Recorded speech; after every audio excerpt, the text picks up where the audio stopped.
Hai semua, Assalamualaikum. Jumpa lagi di channel YouTube aku. Oke, video kali ini aku mau ngasih tahu kalian informasi persyaratan apa-apa aja yang mau dibawa ke KUA Indonesia untuk pernikahan perempuan Indonesia dan lelaki Malaysia. Kalian masih bingung? Contoh ya, kalau kalian masih bingung apa-apa aja persyaratan yang harus kalian lengkapi, di sini aku akan kasih tahu kalian dari pengalaman aku sendiri. Terus ini aku masih simpan ya dari KUA. Ini Pak KUA-nya sendiri yang nulis kasih aku apa-apa yang harus dilengkapin. Kalau untuk pernikahan lelaki Indonesia dengan perempuan Malaysia, aku nggak tahu ya. Lebih bagus kalian tanya aja langsung ke KUA daerah kalian masing-masing untuk bisa lebih ngerti lagi, lebih tahu lagi persyaratannya. Oke, di sini aku akan kasih tahu dulu untuk pihak perempuan ya, apa aja yang harus disiapkan. Pertama, dia minta surat NA lurah gitu. Apa itu NA lurah? Kalau misalnya ada dari kalian yang udah pernah searching di Google atau di mana gitu kan, pasti dia akan kasih tahu apa yang harus kalian lengkapin, N1, N2, N3, N4 dan seterusnya gitu kan. Jadi untuk aku contoh pernikahan yang belum pernah sama sekali menikah, gadis sama lajang, itu nggak perlu semua N disiapkan ya, cuman ada 2 NA aja yang disiapkan.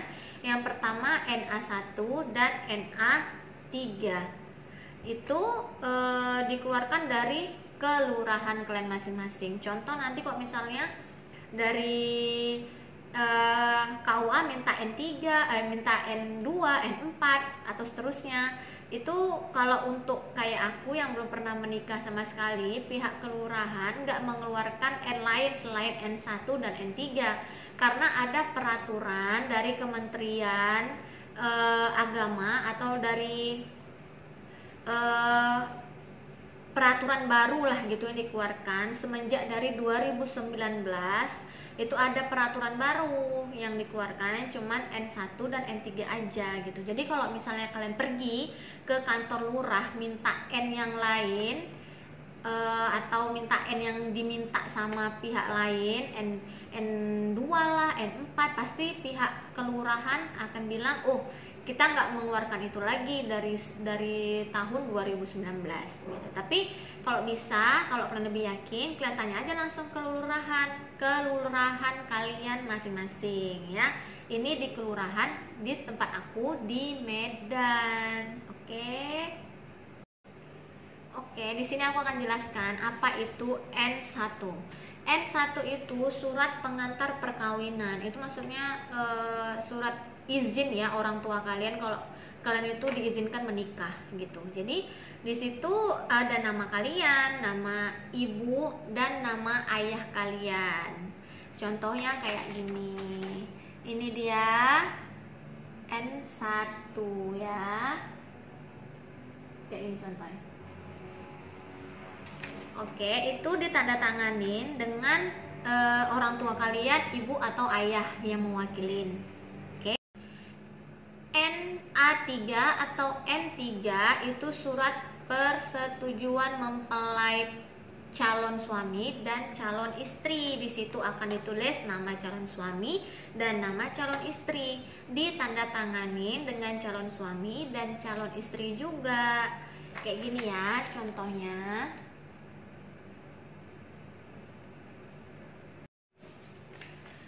Terus aku mau ngasih tahu kalian kalau N1 itu ada waktu expired ya, kalian harus tahu itu. Expirednya itu 6 bulan. Jadi kalau kalian mau menikah baru buat N1. Jangan kalian masih di contoh ya, kalian masih di Malaysia gitu kan. Memang N1 ini bisa dibuat sama orang tua kalian. Terus kalian bilang, "Mak, tolong buatin N1 aku lah," gitu. Sedangkan kau masih di Malaysia gitu kan. Jangan ya, karena nanti kalau expired kau buat lagi bolak-balik. Jadi sebaiknya menurut aku kalian itu buat saat mau menikah, jangan di pending karena N1 unexpirednya ya, kalau N3 itu nggak ada expirednya. Jadi nanti kan kasihan kalian kalau udah expired buat lagi ke kantor lurah, capek lagi gitu. Terus persyaratan yang nomor 2, fotokopi KTP, itu fotokopi KTP kita. Terus fotokopi orang tua, ayah dan ibu kita. Contoh, ayah sudah almarhum, dia kan wali kita. Nggak apa-apa, nggak usah dikasih lagi KTP-nya, tapi kita ganti dengan wali kita, wali yang mau menikahkan kita. Kita kasih fotokopi KTP-nya di situ berserta KTP kita, ibu kita, wali kita, bisa abang, adik laki-laki kita, taruh aja di situ, nggak apa-apa. Nomor 3, situ fotokopi kakak atau kartu keluarga. Nomor 4, fotokopi akte kelahiran. Jadi kalau misalnya akte kelahiran kalian hilang, rusak atau kayak manapun, kalian harus buat ya yang baru karena dia memerlukan akte kelahiran juga. Nomor 5, fotokopi paspor.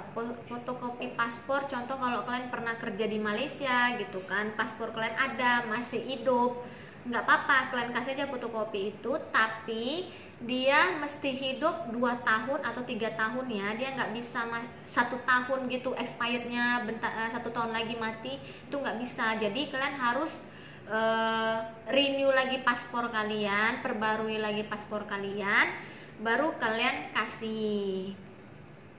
Nomor 6, mahar. Itu terserah ya, kalian mau mahar apa aja, mau itu perangkat sholat, apapun, kalian kasih tahu juga mahar kalian apa. Terus contohnya lagi, kalau bisa kalian jangan ada blacklist apapun. Kalau kalian yang pernah kerja di Malaysia, kalau bisa jangan pernah ada blacklist ya, nanti untuk itu mempersulit kalian gitu. Karena di pihak imigrasi Malaysia, orang itu akan simpan semua data-data kita. Di situ kalau misalnya kita tengok aja nama kita, terus paspor kita dia tekan, dia akan keluar itu semua lah. Kalau misalnya kita ada pernah blacklist, contoh blacklist itu entah apalah gitu kan, terus pernah lari dari kilang atau apapun, itu udah masuk dalam blacklist ya. Jadi terus kriminal apapun itu Malaysia akan buat report di sistem orang itu. Jadi kalian harus kalau bisa jangan ada problem apapun, jangan ada blacklist apapun, nanti jadi susah di pihak imigrasi Malaysia. Oke, ini untuk calon suami, apa-apa aja yang harus dipersiapkan. Pertama, itu fotokopi IC. Kedua, fotokopi paspor. Ketiga, surat borang dari Malaysia atau surat izin menikah di luar negara dari Malaysia. Contohnya kayak gini ya. Kalau di Penang itu kalian harus isi online dulu, baru datang ke pejabat agama. Contoh kok dari nanti calon suami kalian langsung datang ke pejabat agama, nanti dia akan suruh kalian isi dari online. Itu di Penang ya, khusus di Penang. Tapi kalau di negeri lain aku nggak tahu. Jadi kalian pergi aja ke Google, di situ cari websitenya, Pulau Pinang Munakahat. Nah, di situ nanti kalian akan isilah apa-apa yang perlu diisi. Isi formulir atau borang permohonan pra perkawinan. Nanti kalian pilih itu ya, borang pra perkawinan. Terus harus ikut kursus pra perkawinan untuk calon suami kalian. Dia harus kursus dulu ya pra perkawinan, baru boleh isi borang ini. Jadi kalau belum ikut pra perkawinan, susah, nggak bisa untuk isi borang ini. Terus permohonan perlu diisi secara online, kayak tadi aku bilang ya, isi dulu secara online baru datang. Terus selesai kursus perkawinan, buat permohonan perkawinan secara online dan print borang tersebut untuk dilengkapkan oleh ahli Korea. Nah, jadi kan kasih tahu aja sama calon kalian, pasti dia tahu itu. Terus setelah semua proses siap, bawa borang atau formulir ke pejabat agama untuk diproses, mengambil waktu 7 atau 10 hari ke depan. Jadi buatnya itu surat yang kalian isi online tadi, print bawa ke pejabat agama, ya kan, untuk diisi oleh ahli Korea gitu. Jadi waktu siapnya itu 7 sampai 10 hari ke depan, kita nggak tahu ya, tergantung. Terus setelah 7 atau 10 hari ke depan, datang lagi ke pejabat agama untuk ngambil surat kebenaran menikah di luar negara. Oke. Terus jangan lupa juga di situ nanti akan diminta tes HIV/AIDS ya, dia juga mau. Ini aku akan kasih tunjuk kalian contoh permohonan dari pejabat agama kebenaran berkawin. Ya, di sini dia kayak gini. Ini yang khusus untuk di Pulau Pinang ya, kayak gini dia. Oke, kalau kalian udah isi semua, nanti pihak pejabat agama akan kasih kalian borang ini, surat kebenaran berkawin. Ingat ya, kayak gini. Di setiap negeri beda-beda ya peraturannya, nggak semua sama, tergantung negeri masing-masing. Jadi nanti semua formulir-formulir yang diperlukan dilengketkan jadi satu kayak gini. Ada di situ tes HIV lah, apalah, semua dibuat jadi satu kayak gini. Oke, nomor 4 itu pas foto ukuran 4x6 4 lembar, 3x4 4 lembar, 2x3 4 lembar, latar belakang biru. Ini berlaku untuk pihak perempuan dan laki-laki. Jadi nanti kalau misalnya lebih, pihak KUA akan pulangkan sama kalian kok. Orang itu akan ngambil seperlunya aja gitu. Nomor 5, pihak KUA akan minta juga surat izin menikah di Medan dari Konsulat Jenderal Malaysia yang ada di Medan. Contoh kan aku ada di Medan, jadi aku dan suami minta surat izin lagi. Minta surat izin lagi di konsulat Malaysia yang ada di Medan untuk melengkapi persyaratan menikah di KUA. Oke, kalau kalian tanya, kayak mana sih cara dapat surat izin menikah dari konsulat jenderal Malaysia yang ada di Medan gitu kan? Kalian nggak apa-apa, datang aja. Kalau nggak tahu, datang aja ke langsung ke konsulat Malaysia yang ada di Medan. Kalian tanya. Contoh kayak aku kemarin kan waktu itu lagi COVID ya, jadi kami nggak bisa ketemu langsung gitu. Jadi orang itu suruh pulang dulu, terus isi website atau kita pergi ke website orang itu atau email untuk bikin janji temu dan untuk tanya apa-apa aja persyaratan yang harus kita lengkapi untuk mendapatkan surat izin menikah di Medan dari Konsulat Jenderal Malaysia yang ada di Medan. Terus kalau untuk kedepannya udah nggak COVID lagi, aku nggak tahu ya, boleh jumpa langsung tatap muka atau masih pakai email atau dari online. Aku juga nggak tahu. Jadi lebih baik kalian harus datang aja langsung ke Konsulat Jenderal Malaysia yang ada di tempat-tempat kalian, di kota-kota kalian lah. Contoh kayak aku di Medan, aku datangin aja langsung ke sana gitu. Oke, kalau misalnya email kalian udah direspon sama orang itu, kalian tanya apa-apa aja yang harus kalian lengkapin, persyaratan apa aja yang harus kalian lengkapin untuk mendapatkan surat izin menikah di Medan. Pertama, persyaratan yang dia mau untuk bisa dapat surat izin menikah di Medan itu, pertama dia minta N1 tadi ya, dia minta N1, terus dia minta nanti N2, N3, N4 gitu kan. Nggak apa-apa karena itu nggak dikeluarkan lagi, kalian bilang aja, kalian bawa aja yang kalian udah dikeluarkan dari kantor lurah itu, contoh N1 sama N3 tadi, nggak apa-apa kasih aja. Jadi kalau misalnya nanti dia tanya, loh mana yang lain gitu, NA yang lain mana, kalian tinggal bilang, oh dari pihak kementerian udah buat peraturan baru bahwasannya orang itu nggak mengeluarkan yang lain, cuman N1 dan N3 aja yang dikeluarkan gitu. Terus persyaratan yang lain, surat pengantar dari KUA. Nah, kita nanti tinggal minta aja dari KUA, Pak saya mau menikah di Medan, terus kami mau minta surat izin menikah. Surat izin menikah ke konsulat jenderal Malaysia yang ada di Medan. Dia minta surat pengantar. Oke, nanti dari pihak KUA akan kasih kalian surat pengantar untuk dibawa ke sana. Itu penting ya. Orang itu akan minta surat pengantar dari KUA untuk meyakinkan orang itu bahwasannya betul-betul menikah kita gitu. Terus borang dari Malaysia atau formulir tadi ya, yang kayak gini. Yang kayak gini tadi. Nah, itu juga kalian bawa untuk melengkapi persyaratan yang ini. Jadi kalau misalnya ini persyaratannya udah siap, udah kalian lengkapin, baru bisa kita kasih ke pihak konsulat jenderal Malaysia yang ada di Penang, yang ada di Medan, untuk dia mengeluarkan surat izin menikah.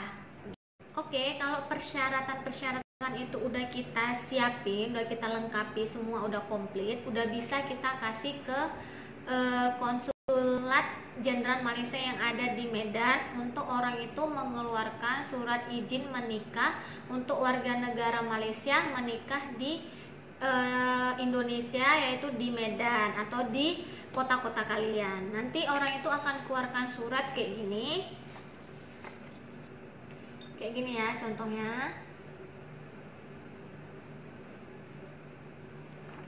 Oke, dia akan kasih berapa lembar itu, nanti kita akan bawa untuk melengkapi persyaratan pernikahan di KUA tadi. Oke, ingat ya. Jadi kalau semua udah komplit, kita bawa dari awal tadi persyaratan sampai udah dapat surat izin menikah dari Malaysia ini, kita masukkan jadi satu, kita kumpul jadi satu, baru udah komplit ya, pastikan udah komplit, baru bawa ke KUA untuk pihak KUA memproses pernikahan kalian gitu. Oke, kalau semua persyaratan yang mau dibawa ke KUA udah komplit, tinggal kalian bawa aja ke KUA untuk orang itu proses untuk buat buku nikah kalian. Terus orang itu pun akan tanya kapan kalian akan menikah dan sebagainya. Jadi kalau bisa kalian harus udah mateng ya untuk mempersiapkan kapan kalian menikah dan yang lain-lain. Oke, di sini juga aku mau ngasih tahu kalian kalau bisa calon suami kalian datang ke Indonesia itu pakai visa atau pakai kitas ya. Karena proses pernikahan dua negara Indonesia dan Malaysia ini perlu proses yang panjang lagi gitu. Jadi kita nggak bisa gampang kita pikir 1 minggu 2 minggu siap. Itu kan tergantung dari pihaknya masing-masing ya. Kita nggak tahu orang itu siapnya kapan, berapa hari, berapa minggu gitu kan. Jadi kalau misalnya nanti calon suami kalian datang pakai visa pelancong, kan visa pelancong itu lebih kurang 29 hari ya. Jadi nanti kalau misalnya nggak sempet gitu, belum siap selama 29 hari, jadi nanti calon suami kan harus pulang lagi, masuk lagi gitu. Jadi kan ribet ya, banyak biaya juga yang dikeluarkan gitu. Jadi kalau bisa aku sarankan kalian, calon suami kalian tuh datang kalau bisa pakai visa atau pakai kitas untuk bisa memperpanjang waktu dia ada di Indonesia atau di Medan gitu. Jadi kalau dia buat visa lebih kurang itu akan dikasih 2 bulan dia boleh ada di Indonesia atau di Medan gitu. Jadi lebih bagus aku sarankan kalian pakai visa biar mempermudah urusan-urusan kalian gitu. Oke ya weh, sebenarnya proses pernikahan dua negara ini itu panjang, tapi aku nggak bisa ngasih tahu kalian di video ini langsung karena durasinya itu panjang gitu kan. Jadi nanti aku akan buat video seterusnya, step-step seterusnya sampai ke Malaysia. Jadi kalian ikutin aja channel YouTube aku ya. Oke lah weh, untuk video kali ini persyaratan menikah di KUA Indonesia itu udah siap ya, udah selesai semua. Semoga bermanfaat untuk kalian. Jangan lupa tetap terus tengok YouTube aku karena aku akan kasih tahu step dari siap menikah, step dari siap dapat buku nikah, terus mau kemana. Nanti aku akan kasih tahu kalian. Tetap tengok terus video aku ya. Kalau kalian suka, jangan lupa like, comment, and subscribe. Terima kasih.